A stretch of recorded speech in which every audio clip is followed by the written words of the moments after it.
Hello and welcome to Teacher Talk, the podcast for teachers who are lifers but still want to have a life.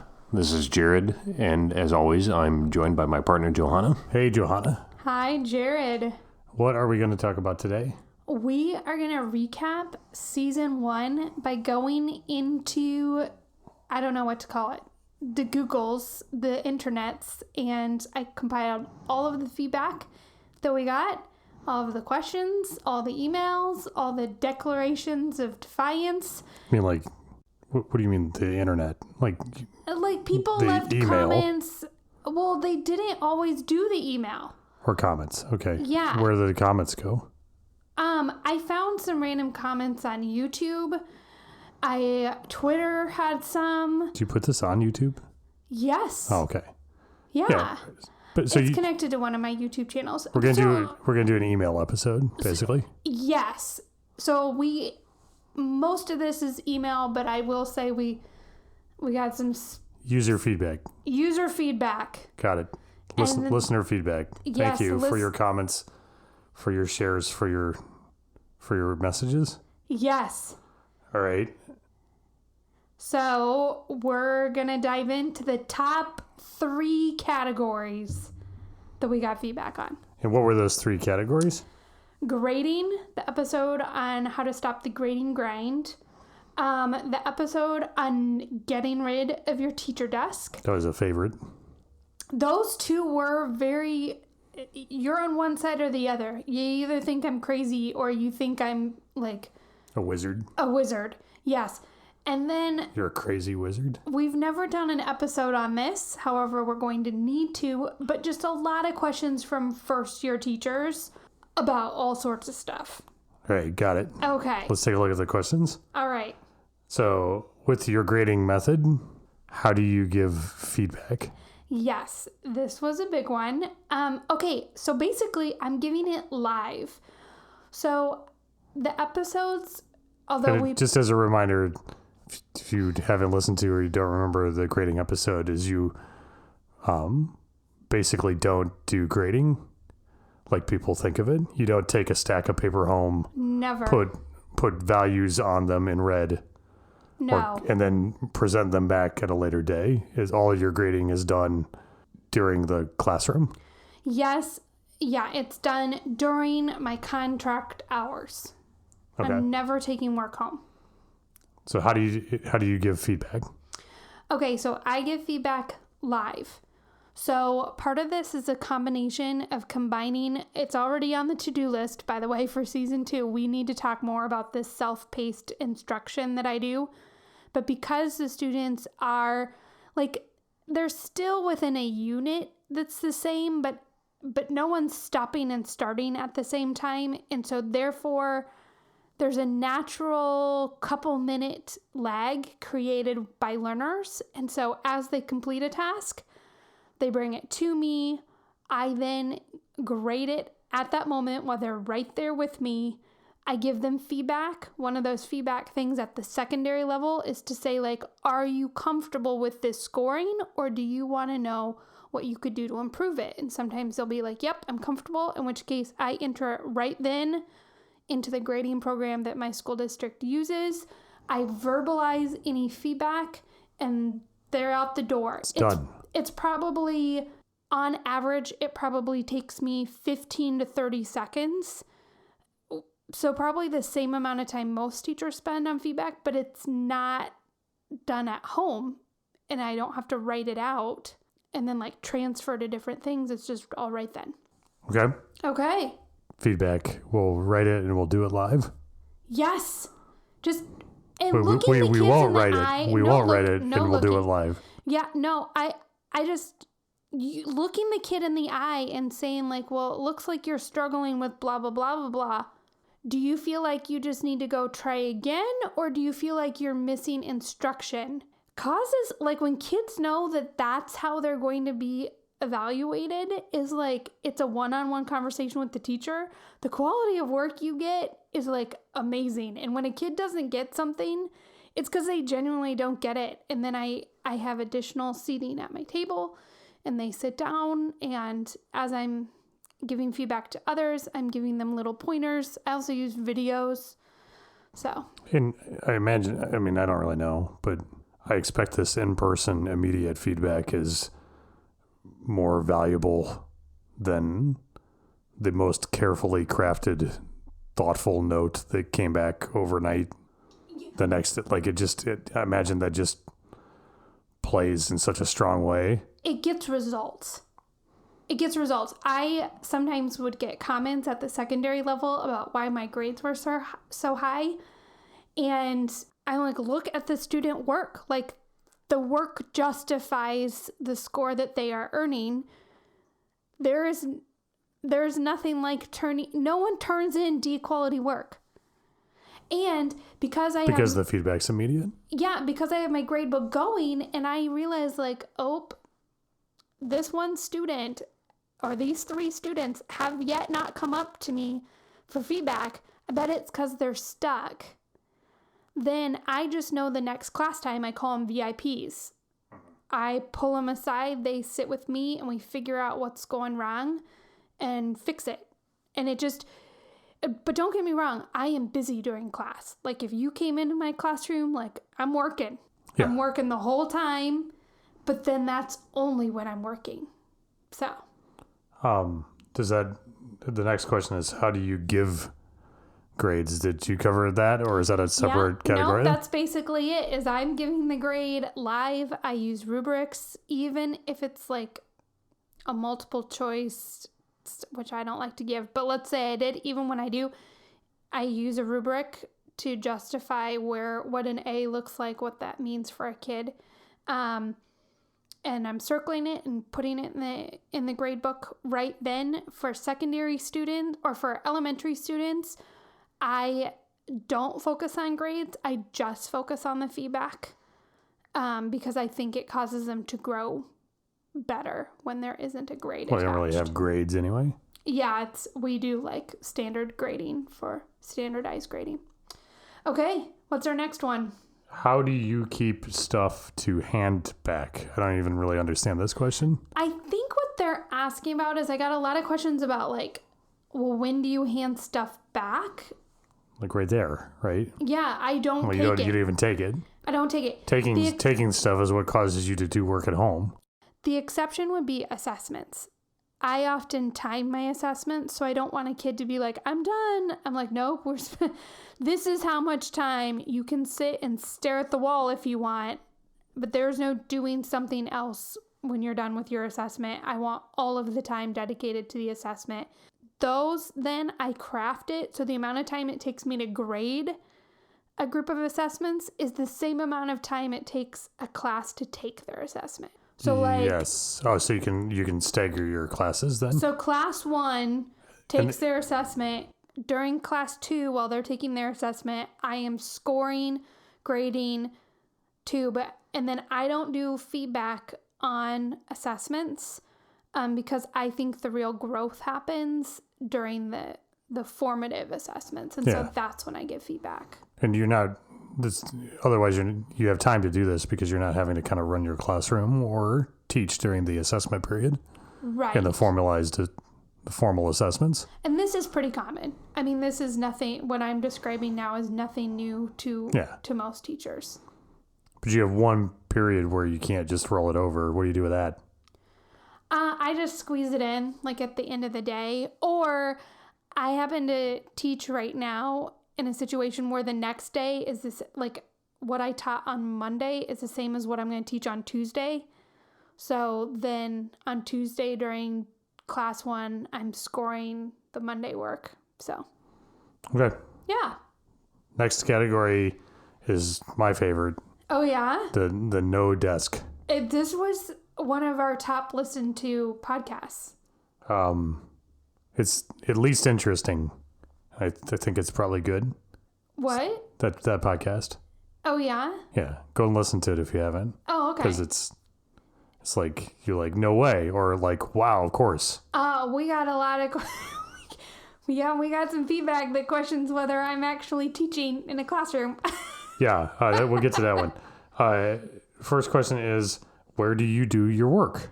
Yeah, so during my actual plan time, I work at a student table. I have tables in my classroom, and I just set up shop. And I have a small table that has like my computer on it and my Elmo.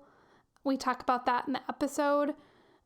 It's about the size of a student desk, I would say now. I keep finding smaller tables to stick it all on. So when I want to do work, I just go work in a common workspace. And then where do you do work while the classroom's running? I don't. I'm grading. But where literally, are you standing in the corner? Oh, are you lying down? Or? I got it.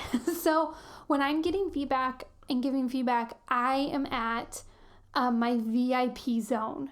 And this has looked different for different ages and different classrooms, but essentially it's a collection of desks, or it's a table that's like in the shape of a U where I can get, it depends on the Sounds age. kind of like a teacher desk.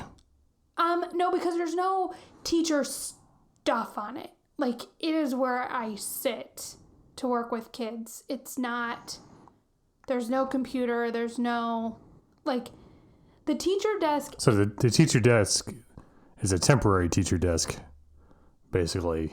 It only lives there while it's needed, and then it disappears, because the point is to never have a place for stuff to accumulate at. Yes. There's no teacher piling zone. As long as the desk area that you're using here vanishes when it's done, then you can't have the problems of having the teacher desk? Correct. Okay. So that's kind of like a desk. So the haters are kind of right. You need a desk for a time, but the whole point is don't create a permanent space for accumulation to happen. I suppose that's true. Yes, I have it. Now, when I worked with secondary, the only spaces were student desks, and I sat in a spinny chair in the center. So there was maybe 15 student desks that all faced in because I had classes of 30 plus. And so then I didn't have any space at all. I just wheeled myself from like student desk to student desk. And they were all facing me like shoulder to shoulder in a U. But do I have identified a pro tip is if for a time you have to have a desk, make sure it goes away once you're done with it? Yes. Okay. Yes, you have. Good work, Jared. What about stuff you collect during the day? Stuff you collect, which we kind of already talked about, is you don't. Yeah, I don't collect stuff. I mean, sometimes stuff pops up. Like a kid fills out a reflection, and I keep those. I either file it right away, or if there's more work that needs to be done, I set it on top of my computer, so I can't use my computer unless I deal with that thing I just put there. But otherwise, yeah, I don't collect stuff. But that's a big part of the idea, is if your processes involve a bunch of stuff piling up, then you've got the wrong processes. Yes. So it's not so much the teacher desk that's the problem, really, even. Like if you really wanted to have a desk and it didn't cause you to have bad processes, fine, have a desk. Have a really nice desk, right? It's the problem is that the desk creates a temptation to allow processes that tend to create work at home and stuff. I think it's more than that, though. Really? I think that when a teacher goes and sits at their desk, it's kind of like telling the kids, like, I'm unavailable. Like, you have to go up to the teacher desk to get help. And there can be value in saying, like, okay, and now it's your turn. Like, I'm passing on the reins to you.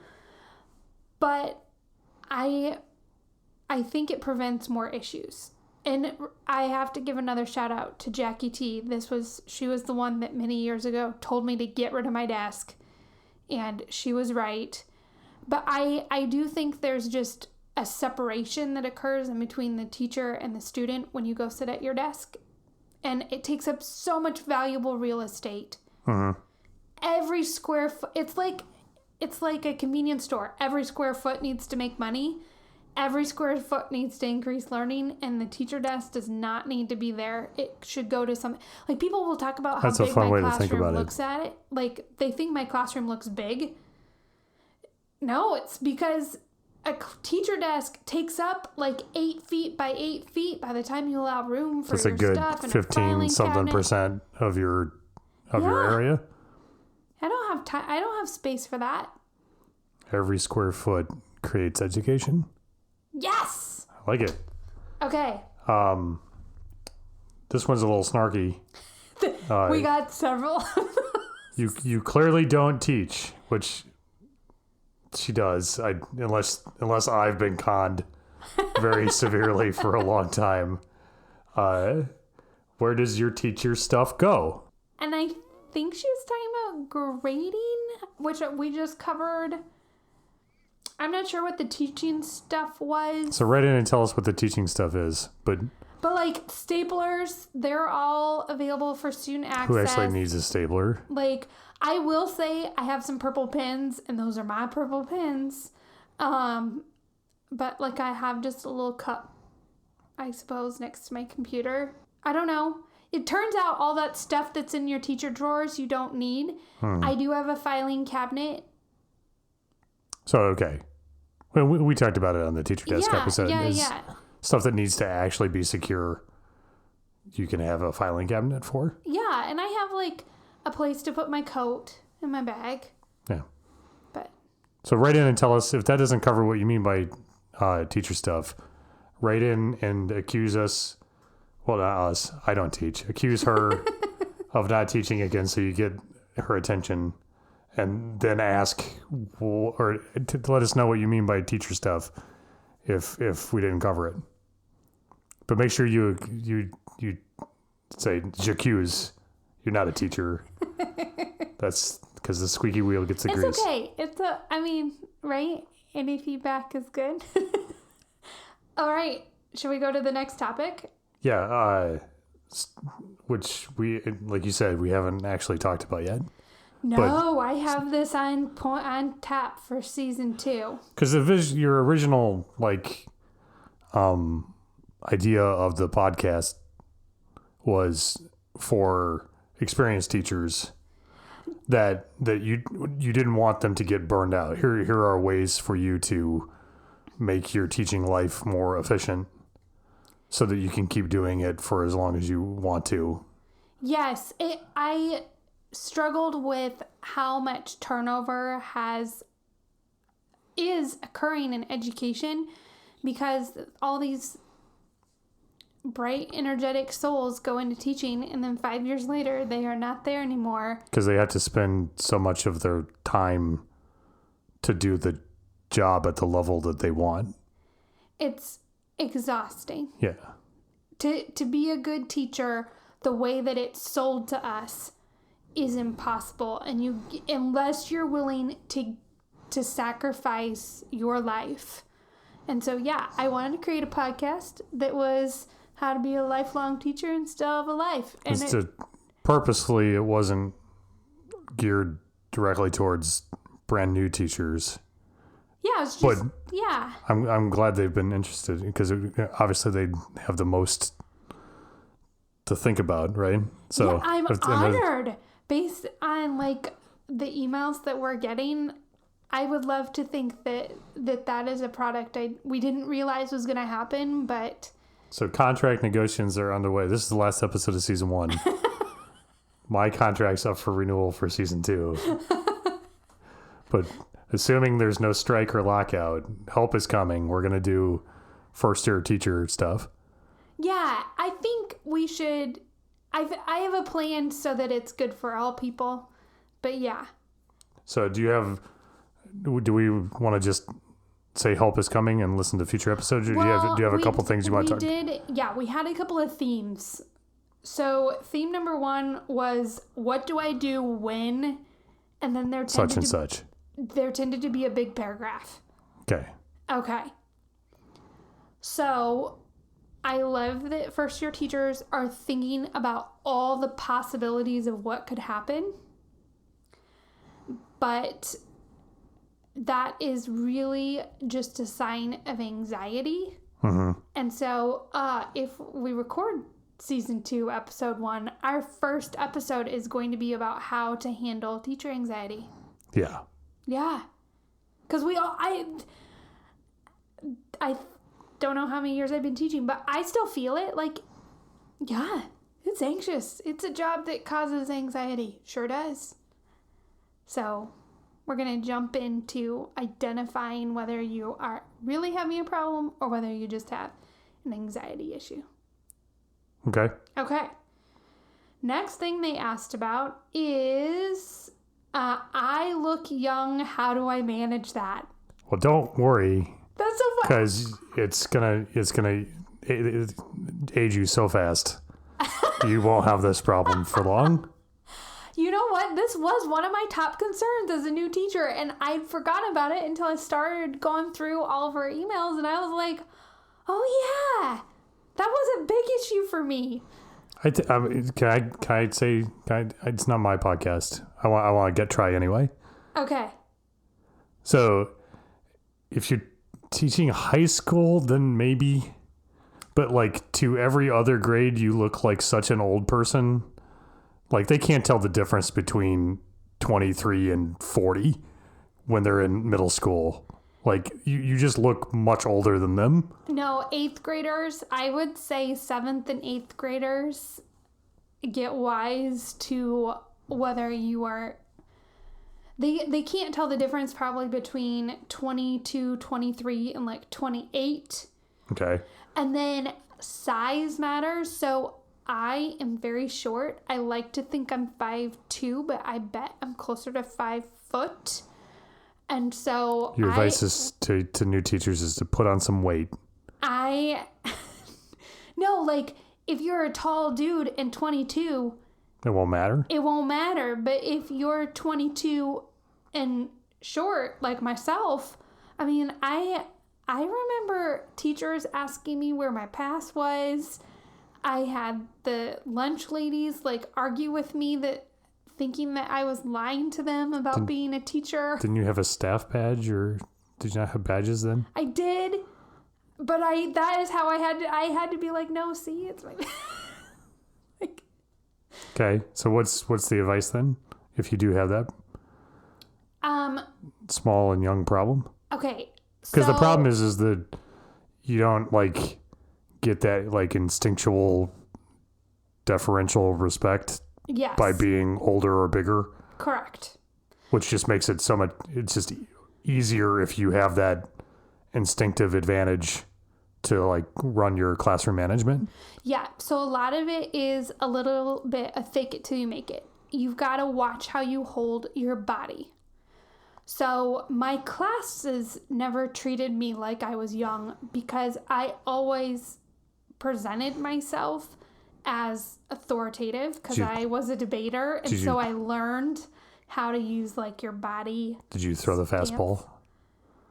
I probably did. Did you announce your presence with authority? I probably did. I was so obnoxious, but they didn't question who was in charge. So Nuke is right about this one. You got to throw the fastball, announce your presence with authority. You need to make eye contact, hold eye contact, let them be the first to look down.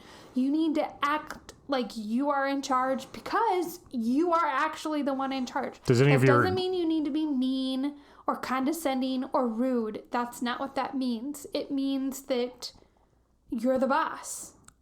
Does your I don't really like the term alpha, but like boys engage in ranking behavior, and you've had tricks before where you just ask the top ranked boy to like get a pencil for you. Mm-hmm. Like just having them do any polite little task. Yep. Is that a thing? Yeah. All of that. Basically listen to the podcast because I once had, I think it was my second or third year teaching. I had a father and I was talking to, and he like lightheartedly made a comment on the phone. He goes, I have to tell you, my son thinks you're the scariest teacher there. And his son was a big dude. I mean, he was like football player, big dude. And I laughed. This was like a lighthearted conversation. And I said, did your son tell you what I look like? And the father just died because he could not believe that his son felt the importance to be like so on point with me when he probably outweighed me by, I don't know, 80 pounds. Probably curl you. Okay, so that's it. Cover your stance.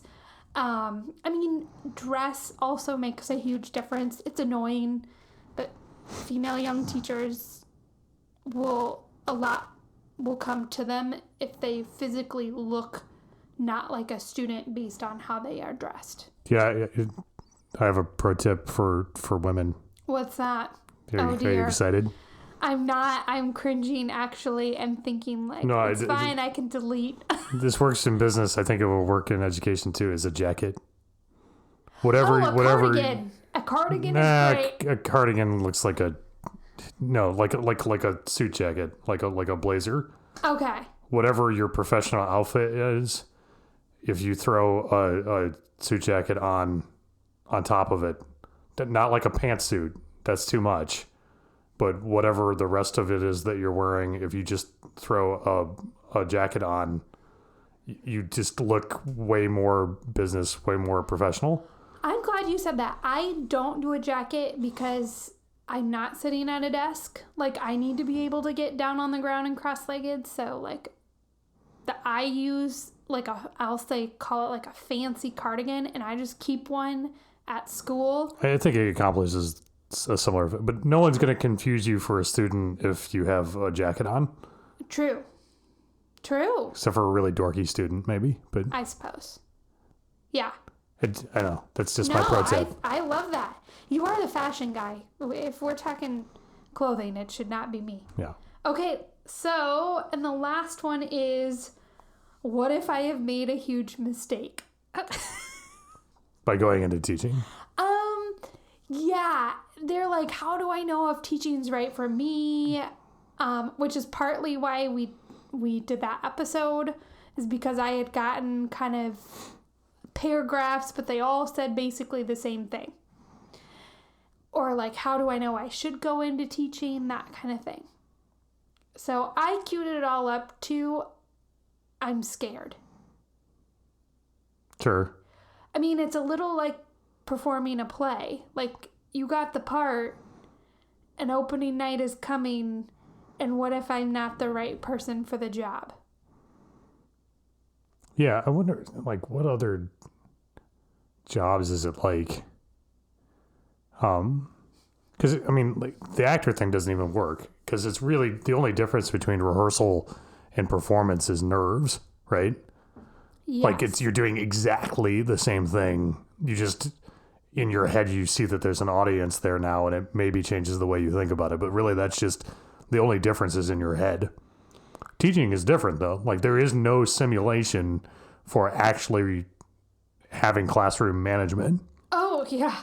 Right? Is there another job that's like that? The only thing I wonder about is, like, the medical field. Being a doctor. Yes, like an ER doctor, or like until it's fire or police officers, or I mean, probably anyone that's like dealing with the public, a large number of, like, a lot of people. Even then, like, a doctor is gonna like shadow a more experienced doctor and like see situations over and again. Student teaching. Yeah, there's a difference between. Yeah, there's a difference. And there's so many variables, because there's 20, 30 like individual child variables in there. Or 200 or 700. I mean, it depends on what you teach. Write in and tell us what jobs have this challenge too, because I'm honestly trying to. I'm not saying it's the toughest job in the world, but like the difference between practice and doing until you actually are on your own having to do it. Is there anything that is more difficult to gain experience through practice, I would say? Yeah, I don't know. Because there's nothing... I mean, war, maybe. I was about to say the difference between... like a soldier, between training and live fire. I can't even imagine. So outside of that, is there a job where the difference between practice and live fire is more extreme? I've never had live fire. I don't know. Yeah. That sounds absolutely horrible. Let's not claim that. No, just saying it out loud, like, oh my Lord, I can't even imagine that. But in a similar way, you can't simulate someone trying to kill you for real. Yeah. Like, but it's not as dire a circumstance, but there's no way to simulate you having to be in control of the classroom and you having to make the learning happen. Yes. So now that we've painted this compared really it bleak picture to being in war. What your students need is someone who wants to be there. And the very fact that you are asking this question is a sign that you have the heart to do it. And everything else is essentially a parlor trick.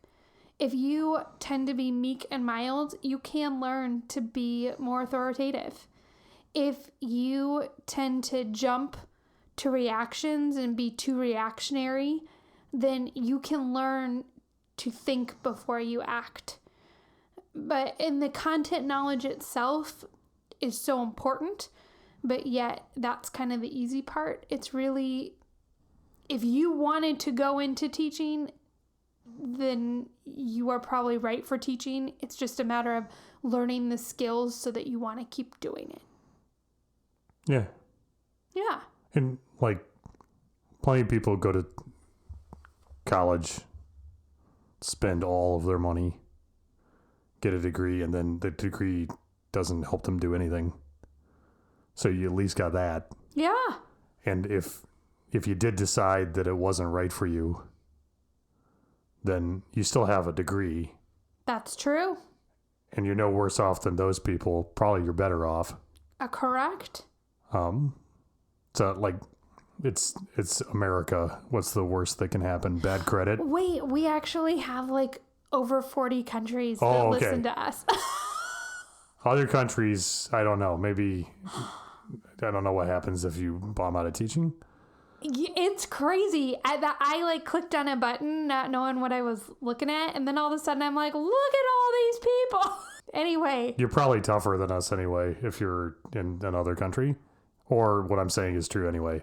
Nothing bad's going to happen. You're going to be no worse off than many of your peers that didn't try education as their vocation.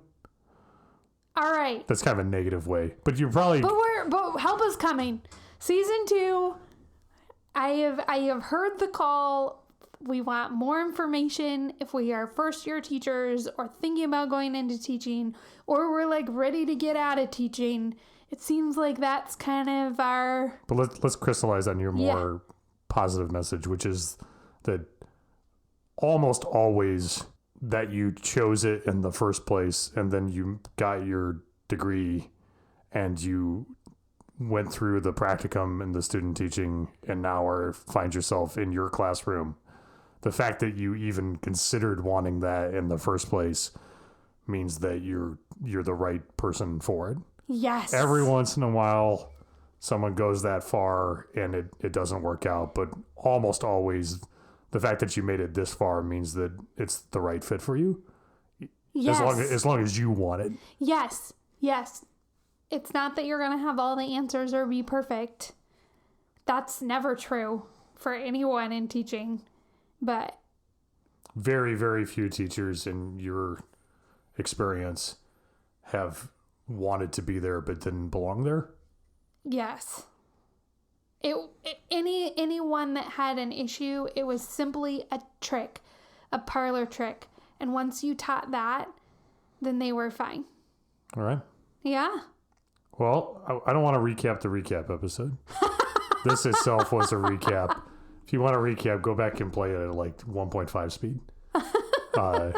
That's the end of season 1. Season 1 of Teacher Talk. Who knew it would be so successful? I can't even get over it. I thought we'd just have our parents listening, and I'm not sure our parents listen. I had an idea. How? Because you got good stuff. I know, but it's so random that people would even find it. I feel like it's like finding a kernel of sand or something. Well, thank you, listeners. Thank you. And we'll see you for season 2. Yeah. Hey, keep the questions, comments, yes, please. Angriness coming because it's okay. All right. Well, thank you, Johanna. Thank you, Jared. And thank you, listeners. Thank you, listeners.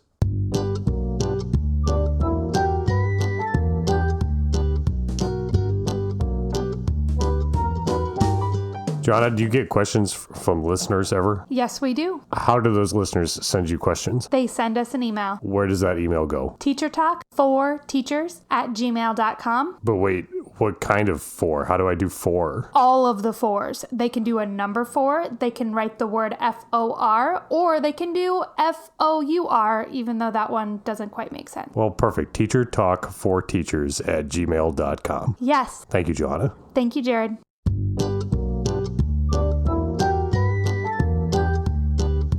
Teacher Talk, the podcast for teachers who are lifers but still want to have a life.